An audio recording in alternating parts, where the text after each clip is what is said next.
मैंने कहा भाई केपी सिंह जी ने अपने आप को जीवित किया दोबारा, पुनर्जीवन है इनका, दूसरा जीवन मान के चलो आप। जिस परिस्थिति से निकले हैं, जिस पोजिशन से निकले हैं, इन्होंने अपना नया जीवन दिया है अपने आप को। मैं तो इनकी हिम्मत मानता हूँ। कि अगर हम किसी के लिए खड्डा खोदेंगे तो हमारे लिए अपने आप खड्डा खुद जाएगा। दोस्तों आज का ब्लॉग करते हैं स्टार्ट और चलते हैं अपने सफर पर। दोस्तों जय हो करम की, मैं केपी आपका दोस्त और आपका होस्ट केपी सिंह सवाई माधोपुर से। और दोस्तों जैसा आप सबको मालूम है कि डेली के ब्लॉग बनाते हैं, भाई डेली के ब्लॉग पे आज के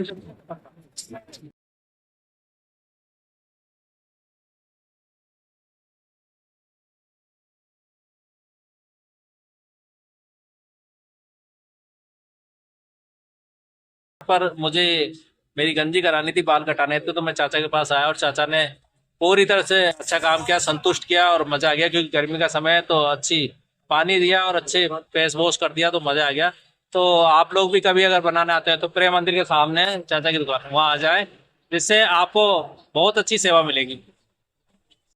भाई जैसा आप सबको मालूम है कि मैं अपने सफर पे रहता हूँ, वहीं अब मैं निक्कू भाई के पास आया हूँ। और निक्कू भाई की कल होली कैसी रही? बहुत अच्छी रही भाई, बढ़िया। होली बहुत शानदार रही। शानदार रही, सुख शांति पूर्वक। हाँ, सुख शांति पूर्वक। तो निक्कू भाई कह रहा है कि सुख शांति पूर्वक रही, लेकिन कहीं ना कहीं कोई तो चर्चा सुनी हो पहले जैसी होली है क्या अब? अरे हम भी नहीं है पहले से, तो उनकी बात क्या कर रहे हो आप यार। लेकिन यार पहले तो क्या नाम है। पहले की बात छोड़ा, अपन बूढ़े आदमी हो गए तो क्या, बच्चों की होली थी। अच्छा, अब काय की होली भाई। तो क्या कहना चाहेगा होली को लेकर? अच्छी होली भाई, अच्छी थी होली, अच्छी बहुत शानदार होली थी। लेकिन पहले जो व्यवहार रहता था, पहले जो ललक रहती थी, वो तो खत्म ही होगी, चाहे बच्चों में हो चाहे बड़े में हो। आजकल भैया मोबाइल खा गया सबको। और पहले तो क्या, सब बड़ों की इज्जत की जाती थी, मोहल्लों में घर में जाके सबके पैर छुए जाते थे बड़े आदमियों के। आज हमारा टाइम आया तो कोई हमारे पैर छूने ही नहीं आता अब। बात सही है, यानी कि कहीं ना कहीं भाईचारा खत्म हो चुका भाईचारा तो बिल्कुल खत्म हो चुका है। है ना? आपको लेना देना नहीं है, सिर्फ रंग लगाओ तो जानकारों के, ज्यादा कुछ भी नहीं है इसका। तो इसलिए अधिकतर लोग बाग है ना अंदर ही नजर आए और रोड भी सुनसान नजर आए। जिससे पहले होली में काफी टीम चलती थी, जिसे कहते हैं ना कि टोलियां। टोलियां वो तो नहीं है। पहले टोलियां चलती थी, लेकिन अब इस बार कोई टोलियां नहीं, मतलब कम होती जा रही है दिन पे दिन। बहुत कम होगी टोलियां, पहली वाली बात तो है ही नहीं। खैर क्योंकि तो है नहीं। ढोल ढोलों के साथ में चला करती थी और जो मिलता था उसी कलर लगाना। पहले ग्रुप चलता था, सब कुछ चलता था। अब है ही नहीं ग्रुप, है ही नहीं, वो लड़कों का ही नहीं, बच्चों का ही नहीं ग्रुप। तो आने वाले समय में क्या स्थिति होगी? पता है, मैसेज भेज के वो होली बना दी जाएगी और कुछ नहीं कि फेसबुक में दे दिया कि होली होगी, हैप्पी होली, बस हैप्पी होली, वही है हैप्पी होली। यानी कि निक्कू भाई का कहना ये है कि भाई मैसेज के माध्यम से होली बनाई जाएगी, फोटो भेज दी जाएगी कि भाई हैप्पी होली, हैप्पी होली। ये होगा। बाकी वास्तव में आने वाला समय इस तरह का आने वाला है, क्योंकि जो जिस तरह से हालात बदल रहे हैं उस हिसाब से आदमी भी बदल रहे हैं। सही है। क्योंकि अब रोजगार की स्थिति देखी जाए तो रोजगार लोगों के पास में नहीं है, तो कहाँ से पैसा खर्च करेगा, कहाँ से होली बनाएगा? क्यों? सही भाई, वो पैसा तो क्या है, सबसे बड़ी चीज पैसा भी होता है, लेकिन भाईचारा, एक लोगों का मिलना जुलना। अब मिलना जुलना कहाँ है लोगों का? पहले चौपाल लगती थी, लोग बैठते थे शाम को एक साथ बैठते थे। अब कहीं भी नहीं, अब तो अकेला आदमी बैठा है, बेचारा अकेला ही रह गया अब तो, एक आदमी अकेला टाइप। बिल्कुल सही बात कही, निको भाई ने अकेला रह गया। तो दोस्तों हम तो यही कहना चाहेंगे कि कहीं ना कहीं अपने आसपास या अपने अगल बगल में जो भी यार दोस्त है उनका महत्व समझे और प्रेम व्यवहार से रहें। सही है भाई, आज सबको प्यार सही है। पहले वाली तो बातें गई साहब, पहले जो था एक आपस में मिलना जुलना, इज्जत करना एक दूसरे की, आज सब बहुत चीजें खत्म हो चुकी है। तो आने वाले समय में और कुछ खत्म, बहुत कुछ खत्म सब खत्म से हो गया, खत्म हो गया, खत्म माने खत्म हो चुका है। बिल्कुल बिल्कुल निक्कू भाई। तो हम तो यही कहेंगे। तो निक्कू भाई से मेरी बात हुई और निक्कू भाई ने वास्तव में बहुत चीजें बताई, पैसा बता दिया, मोबाइल बता दिया, मोबाइल खा गया लोगों को, तो वास्तव में मोबाइल ही खा गया। और आज हर आदमी कहीं ना कहीं हदर खत्म हो गया लोगों का। पहले हम पूरे मोहल्ले में जाते थे, हर घर में जाते थे, सब बड़े बूढ़ों का पाँव छूते थे, आशीर्वाद लेते थे। आज तो कोई आता भी नहीं है ना, कोई मतलब किसी व्यक्ति कोई है ही नहीं। आज वो बहबू सब खत्म हो चुकी है, वो चीज बातें खत्म हो चुकी है। भाईचारा खत्म हो गया, इसलिए होली खत्म होगी, इसलिए कहीं ना कहीं अब लोग बाग दूरी बना रहे हैं सब। हाँ, बहुत ज्यादा दूरी बन चुकी है। साफ सुथरा रहना चाहते हैं हर व्यक्ति। दोस्तों भाई निक्कू भाई के यहाँ पर हमारा क्या अधिकार चलता है, और जब अधिकार चलता है तो उससे मांग भी लेते हैं। तो उसने भाई मटरी मंगा ली है और चाय मंगा ली। बोला कि यार मटरी और चाय, मैंने कि बिल्कुल भाई पिला दे, चाय भी पिला दे और मटरी भी खिला दे, क्योंकि ये जो चीज़ है वो कहीं ना कहीं प्रेम व्यवहार बनाती है और कहीं ना कहीं अपनापन दिखाती है। इसलिए है ना, उसने कह दिया चाय भी मंगा रहा हूँ और मटरी मंगा रहा हूँ। तो भाई करते हैं इंतजार और आप लोगों को भी दिखाते हैं।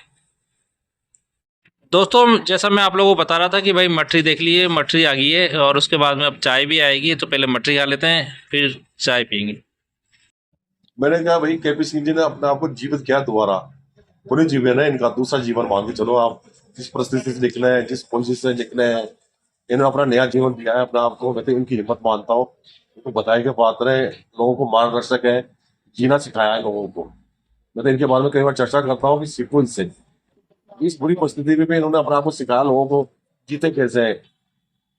दोस्तों चाय आ चुकी है, देखिए तो चाय पियेंगे अब, क्योंकि भाई चाय की बात हो रही थी तो चाय।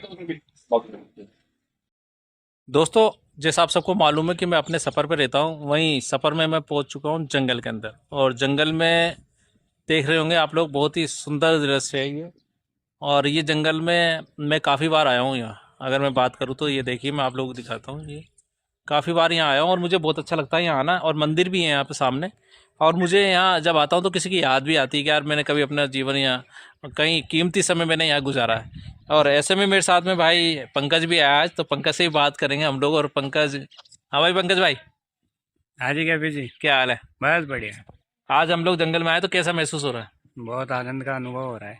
है? अच्छी जगह है ना, बिल्कुल शानदार। शांत बिल्कुल। बिल्कुल और चिड़ियों की चहचहाट नज़र आ रही है। बिल्कुल।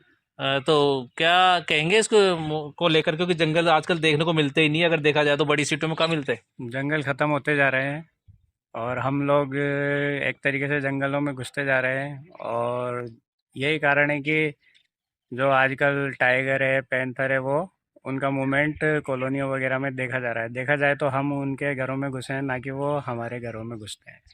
बिल्कुल सही बात कही है। वन्य जीव है ना, जंगल से बाहर निकलते जा रहे हैं। और कहीं ना कहीं उसके जिम्मेदार हम लोग ही हैं, मानव जाति है। और इस मानव जाति को समझना चाहिए कि हम लोग जो वन्य जीव हैं उनके घरों में यानी कि जंगलों में नहीं घुसें, जंगलों में जाके मकान नहीं बनाएं और उनके जंगल पर अधिकार नहीं करें। बिल्कुल बिल्कुल। लेकिन ये मानव प्रवृत्ति ऐसी है जो स्वार्थ में जीती है। और स्वार्थ में जीने की वजह से कहीं ना कहीं हम उनको नुकसान पहुंचा रहे हैं। उनको नुकसान की वजह से हम पे हमले होते हैं। बिल्कुल हो रहे हैं। हैं? तो ये ऐसा नहीं करना चाहिए, क्योंकि हम तो आज जंगल का आनंद लेने आ गए। बिल्कुल ठंडी ठंडी हवा चल रही है, शानदार मौसम हो रहा है। और बड़ का पेड़ है, बड़ का पेड़ है, तो ऐसी चीज़ें बहुत कम देखने को मिलती है। तो भाई मैं तो मेरी ऑडियंस से यही कहना चाहूँगा कि जब भी आप लोगों को मौका मिले जंगल में जाने का, तो घूम के आएँ और जंगल का एक अलग ही आनंद हो। बिल्कुल। तो भाई साहब, सबसे यही है कि जंगल में जाएं, जंगल में मंगल करें और मज़े करें, जिससे हम मज़े करने आगे। दोस्तों जैसा मैं आप लोगों से कह रहा था, मैं अपने सफ़र पे हूँ और मैं जंगल के अंदर हूँ। तो जंगल के अंदर ही मुझे अभी भाई मिल गए, तो जानते हैं उनसे उनका परिचय। भाइयों, मेरा नाम अभिषेक शर्मा है। जी मैं अभिषेक जी, क्या आप लोगों को लेकर क्या सोचते हो? सर, मैं किसी को लेकर कुछ नहीं सोचता। मैं तो एक बात बताना चाहूँगा आपको जी कि हमारी सनातन संस्कृति है। जैसे हाथों का महत्व है, पैरों का महत्व है, चतुर्वर्णात्मक हमारी सनातन संस्कृति है। और केवल ब्राह्मणों का विषय नहीं है, क्षत्रिय, वैश्य, शूद्र सारे हमारे भाई हैं। जी मैं अभिषेक शर्मा हूँ, मैंने ज्योतिष से आचार्य की है। जी हम भगवान को चाहे घर बैठे ढोक दें या मंदिर जाके ढोक दें, उसका एक ही महत्व है। ये मन हमारा पागल होता है और ये बुद्धि की बात। और वही मैं आपसे कह रहा हूँ कि ना राम किसी को मारते, ना ये राम के काम, एक दिन मर जाएंगे कर कर होटे काम। ये जंगल है। अगर मैं निष्पाप हूँ तो मेरे यहाँ कुछ भी नहीं होगा। जंगल से लकड़ी लाते थे, सारे काम करते थे। ये एक ऐसी ताकत है जो दहशत और डर फैलाने का काम कर रही है। जी आप ये काम मत कीजिए, आप ये मत कीजिए, ऐसा हो जाएगा। मैं कहूँगा कि अपनी लाइफ को बिल्कुल निश्चिंत होकर जीने चाहिए। जैसे अपने आमिर खान ने पिक्चर बनाई थी 3 इडियट, भैया ऑल इज वेल। तो भैया ऑल इज वेल यानी कि हमेशा अच्छा ही होगा अगर आप अच्छा करेंगे तो। और एक बात और जो भाई साहब ने मुझसे कही थी कि अगर हम किसी के लिए खड्डा खोदेंगे तो हमारे लिए अपने आप खड्डा खुद जाएगा। बहुत अच्छी बात कही अभिषेक भाई ने कि हम किसी के लिए गड्ढा खोदेंगे तो अपना आप अपने लिए गड्ढा खुद जाता है। तो ऐसे इन बातों का ध्यान रखना चाहिए। मैं तो मेरी ऑडियंस से कहना चाहूँगा, इन बातों का ध्यान रखें। और इन बातों को ध्यान रखते हुए हमारे कर्मों को यानी कि सत्कर्मों को, हम सत्कर्मों पे चलें, सत्य कार्य करें। और कहीं ना कहीं यूँ कहते हैं कि आप जैसा करोगे ना वैसा ही भरोगे, जैसा बोओगे वैसा काटोगे। तो मैं इसलिए बोलता हूँ जय हो कर्म की। तो क्या बोलेंगे? जय हो अजगर कर्म की। करे न चाकरी, पंछी करे न काज, दास मनु का योग है सबके दाता राम। अब कर्म की बात आ गई, कर्म कहाँ रहा? बिल्कुल, देखिए इन्होंने कहा कि कर्म की बात कहाँ आ गई, तो बिल्कुल ये अपनी जगह सही है, लेकिन मैं तो ये कहूँगा कि जय हो कर्म की, और कर्म ही प्रधान है, क्योंकि सुबह उठने से लेकर सोने तक हम लोग कर्म करते हैं, और कर्म की वजह से ही हमको पहचान मिलती है और हमको खाने के लिए अन्न भी मिलता है। तो इसलिए मैं तो बोलता हूँ जय हो कर्म की। मैं ना जाति को मानता हूँ ना धर्म को मानता हूँ, मैं सिर्फ कर्म को मानता हूँ, इसलिए ही बोलता हूँ जय हो कर्म की। तो फिर मिलेंगे नेक्स्ट वीडियो में दोस्तों। जय हो साहब। दोस्तों आज का ब्लॉग करते हैं यहीं समाप्त, फिर मिलेंगे नेक्स्ट ब्लॉग में। जब तक के लिए दोस्तों जय हो कर्म की। दोस्तों ये वीडियो आपको पसंद आई तो लाइक करें, शेयर करें, सब्सक्राइब करें, और चैनल पे नए तो घंटा ज़रूर बजाएं, जिससे आने वाली वीडियो का नोटिफिकेशन आपको मिल जाएगा।